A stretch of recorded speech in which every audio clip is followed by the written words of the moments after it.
Bonjour les curieux de la Russie, salut les futurs expats.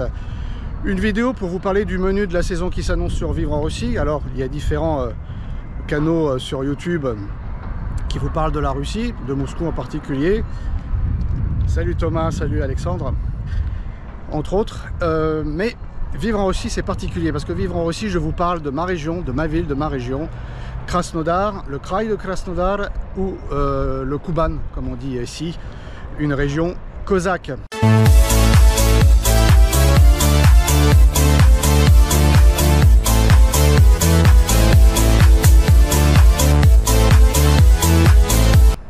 Je vous en parle parce que c'est le sud de la Russie, c'est la côte de la mer Noire, c'est la mer d'Azov, qui aujourd'hui est une mer intérieure russe. Ce sont des villes comme Sotchi, plus connues de la plupart d'entre vous, Anapa, Gelendzhik et tant d'autres. Donc je vous parlerai essentiellement de Krasnodar, qui est une ville qui grandit. Regardez pas l'affiche sur Wikipédia, hein, parce que sur Wikipédia, on vous dit il y a quoi, 1 100 000, 1 200 000, je ne sais plus. C'est une ville qui est entre 1,8 million et 2 millions. Je ferai une vidéo particulière pour vous parler d'ailleurs de cela et de sa réalité. C'est une ville universitaire, c'est une ville d'ailleurs de trading pour les matières premières, le blé en particulier. C'est une région de passage pour les gazoducs qui vont en Turquie pour alimenter la Turquie et l'Europe qui ne veut pas du gaz russe mais qui l'achète quand même. Et c'est une ville très dynamique économiquement, beaucoup d'auto-entrepreneurs comme on dirait en France, une ville qui grandit, qui augmente à peu près de 50 000 habitants en plus par an.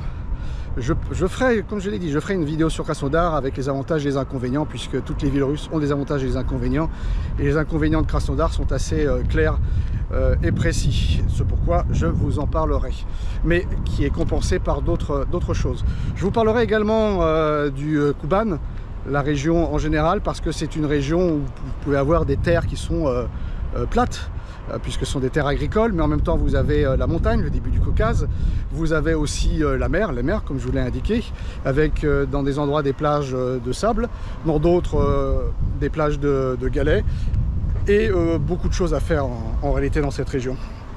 Et je vous parlerai également de points particuliers dans cette région, comme par exemple Sotchi, où je suis, là je suis dans le parc olympique. Regardez, le parc olympique derrière. Je pense que vous voyez derrière moi les montagnes. Ici c'est un parc d'attractions, Sotchi Park. Il n'y a pas beaucoup de parcs d'attractions en Russie. Il y a pas mal de petits parcs d'attractions dans les ou d'attractions dans les parcs qui sont dans les villes, mais de parcs d'attractions en tant que même, comme on peut avoir parc d'Astérix, Disneyland Paris par exemple. Vous n'avez pas ça. Et ben là vous avez Sotchi Park, vous en avez un. C'est assez sympa. Il y a un delphinarium, entre autres. Et je reviens donc, revenons à nos moutons, on disait. Donc là je suis en parc olympique. Sotchi c'est une ville particulière, assez étendue. Pour se déplacer, moi personnellement je privilégie le train. Oui, le train, vous avez bien entendu, parce qu'elle est très étendue. Quand on dit Sotchi, en fait c'est plusieurs villes qui sont étendues et qui sont rassemblées dans ce qu'on peut appeler le Grand Sotchi. Et là j'y suis pour quelques temps et beaucoup de choses en fait à voir. Il y a des gens qui adorent Sotchi, il y a des gens qui n'accrochent pas. Moi je n'accrochais pas au tout début, et puis en le connaissant de plus en plus, je ne dis pas que j'ai changé totalement d'avis, puisqu'il y a des endroits à Sotchi que j'aime pas du tout, franchement j'aime pas du tout, que d'autres Français que j'ai pu accompagner par contre adorent. Comme quoi il ne faut pas préjuger. Mais il y a certains coins à Sotchi que j'aime bien. Je reviendrai ici spécifiquement pour faire une vidéo, je pense, sur les coins que j'aime bien.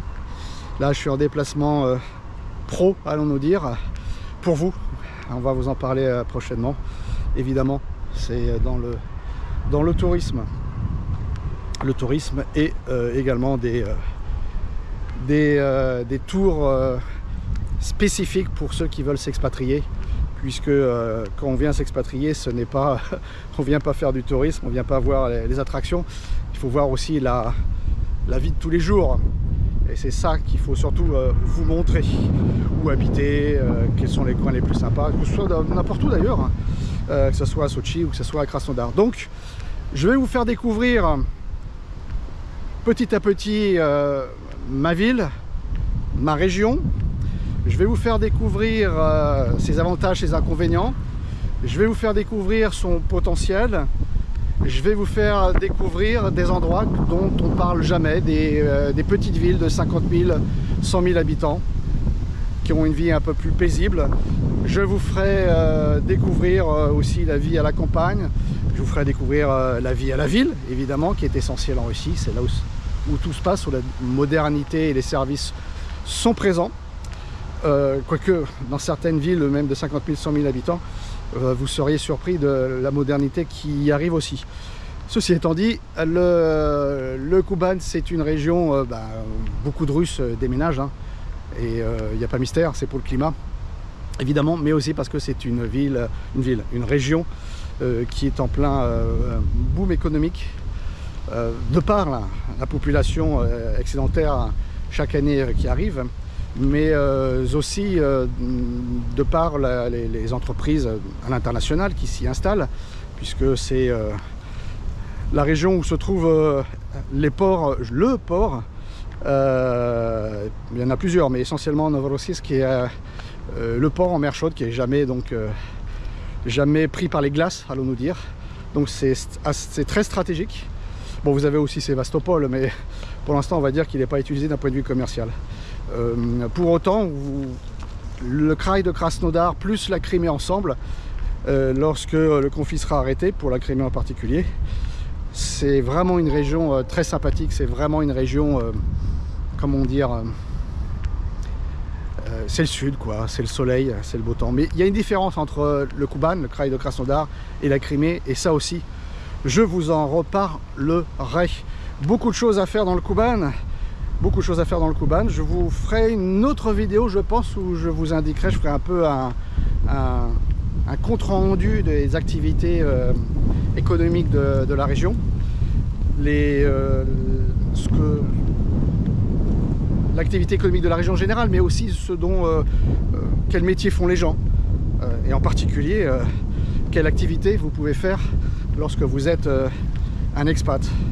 Alors ça va être plus limité, hein, mais on en reparlera également de tout cela, puisque lorsqu'on veut s'expatrier, c'est une chose. Lorsqu'on a déjà une activité qui serait digitale, qui donc ne serait pas liée géographiquement à la Russie pour commencer, c'est une chose. Mais lorsque vous n'avez pas ça et que vous voulez vous expatrier, la question des revenus est très importante. Et donc ça, on en reparlera, et je pense qu'on en reparlera avec un ami à moi sur ce sujet. Sur ce, je vous souhaite,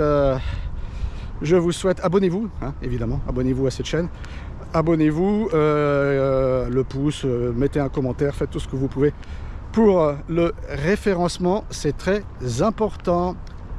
Do widzenia, paka.